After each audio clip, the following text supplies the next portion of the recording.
So I did just delete Raya, and I made sure it was actually deleted because 2 years ago I thought I deleted it and I didn't. You have to like actually email them and be like, hey, remove my account. Which is actually something you should like talk about right now, because I feel like so many people get into scandals where they're like, you're right. Yeah. People are like, so-and-so's in a relationship and they're still on Raya. I can guarantee those people think that they deleted their account because I thought I deleted mine 2 years ago, and then I got back on, and two of the people that I started talking to said that they had seen my profile while I thought it was deleted. Yeah. So your picture was being shared. So you could have been in a very serious relationship, and your photo. I was. Yeah. And so I've seen a few celebrities get in trouble for stuff like that. Yeah. Where they say that they're on there. And so that's a good thing to know. Yeah. So if you want to delete your Raya account, you have to actually email them. Okay. But so what happened was you know what? This is so funny. I was actually going to delete my Raya account and I saw the age preference button. So I switched it because I think it went up to 45 and I switched it to 50. Sexy. And then it was like a whole new Raya. You were so excited about that. And I was so excited because I've always said that you need kind of 50. I know. I think 50 is like kind of a magical age for you. I think 50 would be good. I am definitely open to 50. And kids are older. Yep. They have their own money. They're not trying to like get in your purse. Like in your purse. Your purse in your pants. I'm so afraid of people trying to get their purse in their pants too soon. You know? The PP. Yeah, and it literally, and a lot of the guys in that 45 to 50 range were actually better looking than like the 40 to 45 because, range. Kristin, that's kind of actually your type. Oh my God, you're right. When we talk about hot you're guys, right. you always kind of say the 45 to 50-year-old guys. You're right. I mean, yeah, a little weathered. Yeah. like a yeah, little. well, and just like that real man. Yeah, they've had some life on them. It's like super manly. Yeah, they've been out on the Oregon Trail. Yeah, they. Oh my goodness. So I matched with this one very attractive man. Sexy, you guys. Sexy. Retired athlete. I think he's in finance now. I was like, oh, this is like everything's clicking. And he DM'd me first. And then there was like a little back and forth, but I was really the one to keep the conversation going.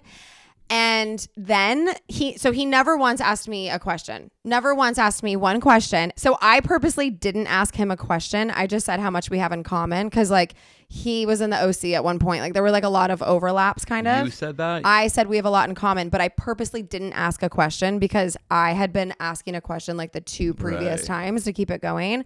So then he went quiet for almost a full day. And then he said, yeah, we do. We should meet soon. Didn't ask me one question about myself. Oh, so he wanted you to like Katie Couric him. Like unless you were interviewing him, he would go quiet. Yeah. So he's waiting for the next question rather than asking you a question. Yeah, didn't ask me one question. But you think we should meet? Why? You know nothing about me, sir. Why do you want to meet up with me? I mean, isn't that like the biggest indicator of narcissism? Yeah. We talk about it all the time, but it really is. It's those people like... You've been at like dinners too where like you realize you're like, oh, this person has asked me one thing about myself. Yep, not one thing. It's so weird. Such a red flag for me with dating with men is like, because listen, and I think at one point you were like, well, you know, like that's his age. Like they probably aren't like good at texting. Okay, yes, but also it's the world we live in today. And if you're on fucking Raya, well, let me explain something to you, sir. You actually have to have a little back and forth and ask a couple questions. Yeah, that's also giving like a lot of credit. That's just like human nature. If you're a normal human and you're talking to another human, it's a back and forth. Yeah. It's not just like ask me things and then you want to talk about yourself the whole time. That's so gross. Especially for a man. Yeah. Like I'm like hunting you right now. Like what? You little bitch. So I just ghosted him. Well, he'll find someone who's obsessed with him no matter what. Well, and he'll find like a little wallflower. Whatever he will. Because there's been a couple other guys actually that's happened with on Riot, and they're always the best looking guys. And I think it's because they haven't had to put any effort in. And a couple of the guys, because then I will just ghost them, then they'll reach back out and ask me a question. I'm like, nope, at that point, I'm done. I'm done. Oh, yeah. But so I did end up deleting Raya, so I made sure of it. So I'm really happy. And I really am manifesting meeting someone in real life. Like, that's just how I want it to go down for me. I know a lot of people do meet on dating apps. Yeah, no more AI models coming my way. And so... physically meeting them in real life. Having it be organic. Yes. Yeah. And that's actually... So that's happened. So...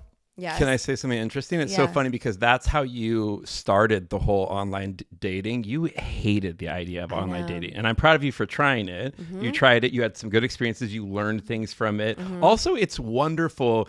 I think after a divorce, when you have years before you get into your next relationship, I think it is wonderful to try a bunch of different relationships. Me too. And meet tons of different people because you learn about them. And what you want ultimately. Exactly. And so I think it's great. And I think that Raya kind of provided that because you're not out on the town. You're not going out to bars and clubs. No. You know what's so funny, though, is so we always talk about this thing in Tennessee. It's just impossible here. Everyone's married or, whatever.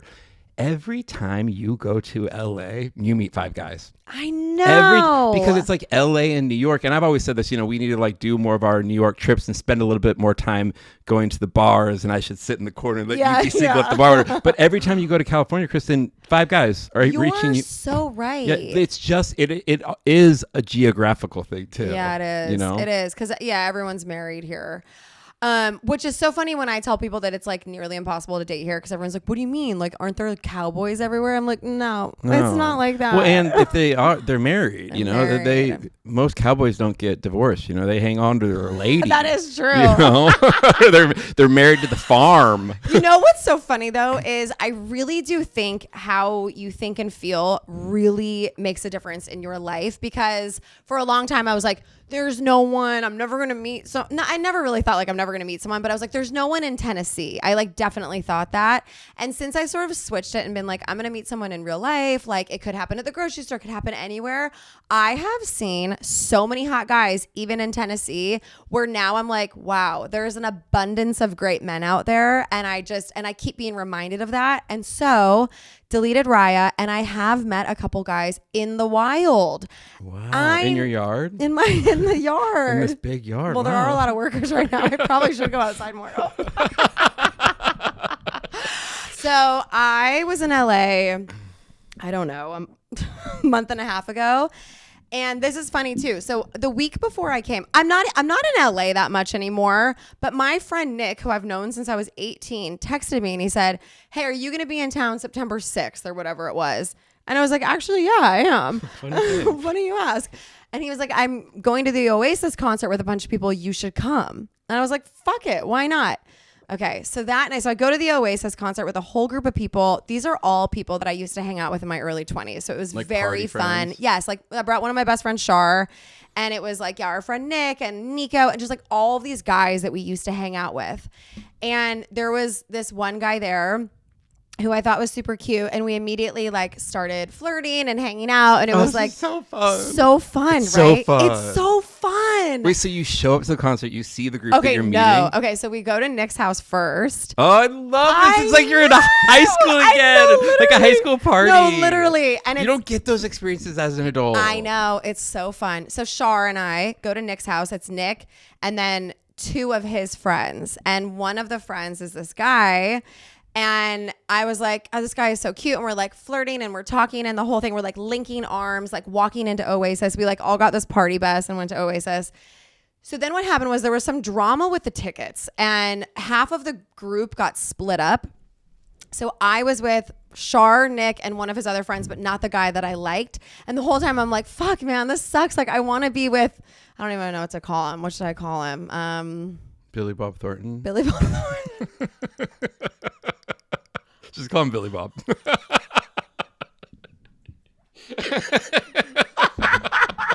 Oh my God. Okay, Billy Bob. So Billy, let's do Billy. Billy. Okay. So I was so bummed that Billy and I got separated, and then we finally all found each other for the very last song at the end of the concert, which was like such a bummer, but fine. So on the way back to our party bus, he asked me for my number. And we hung out in the party bus, but Shar and I were going home. Like they were all going to Malibu, and I'm like, I'm too old for this. I'm not gonna stay up till 6 a.m. Like Shar went home too. Shar right? and I went home. Yeah. For a second, I thought Shar went to Malibu. Like, of course she did. Shar. Shar, we love you. No, Shar is a baby. So no, I know. Like, that's why I would have been shocked. Yeah, no. Shar and I were like, we can't go to Malibu at like 1 a.m. This is insane. By the way, this is right after I changed my phone number. So when he asked me for my phone number, I was like, wait, fuck. What is my phone number? I was like singing a song, like trying to put it in his phone. And I was like, I think that's my number, but I'm like not 100% sure. Okay. So I don't hear from him. Sunday, Monday. So I DM him Monday night and I said, why haven't you texted me and asked me on a date yet? Ballsy. So he read it. The Cavallari balls. I know. Huge, sure, they're bro. massive. So they're big. massive. Your big bull balls. They're so big. So he read it and then didn't say anything. So I was like, it said red. yeah. The next morning. But by the way, I think I left that day. But I'm like, oh my. So I'm like, maybe I gave him the wrong phone number, you know? And I'm like, because Shar was like, well, maybe he read it and then texted you. Right. And I'm like, well, fuck, now I don't know what to do because I'm not going to like double DM him. Like, I don't know. So I'm like, fuck. Okay. So that day, so I flew home that day. I picked Camden up from football practice and we're driving home. And my phone rings from a number I don't know. And because I had just changed my phone number, I wasn't like scared to pick it up. So I pick it up and it's on Bluetooth. And this guy goes, hey, beautiful. And Camden goes, who is that? And I was like, oh my God, like freaking out. I was like, let me call you back in 5 minutes. Anyways, the point of this is, so we were chatting for a month. He would actually call me on the phone, which I love. We would like text here and there. But you know what I've realized too is like guys who love to text all day long, it weirds me out. Drives me insane. Yeah. I can't do it. I really don't understand it, if I'm being completely honest. Like, let me breathe a little. Texting is for the gays and the girls. Literally. It like really is. Like a guy who's like texting all day long. Like, go do something. Go build a house. No, literally, go build a house. Why are you texting? How do you have time to text me all day? So, but Billy, actually, he'd call me like every 3 days or so. And we would talk for like 40 minutes, 45 minutes, which I love. So weird to me. Talking? That you could talk to a new person for 40 minutes. I think it speaks to our connection.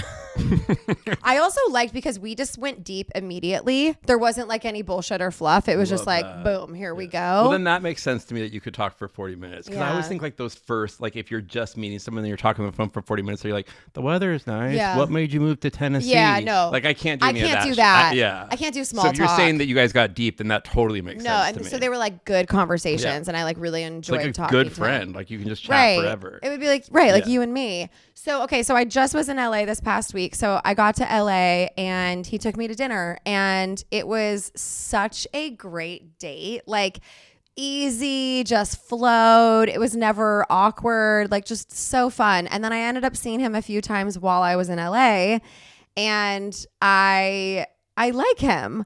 I think I'm like trying to figure out, I don't know. I think logistically it's going to be hard with him being in LA. Like I don't go back until a month and a half. So like sustaining this now for a month and a half is going to be tricky, I think.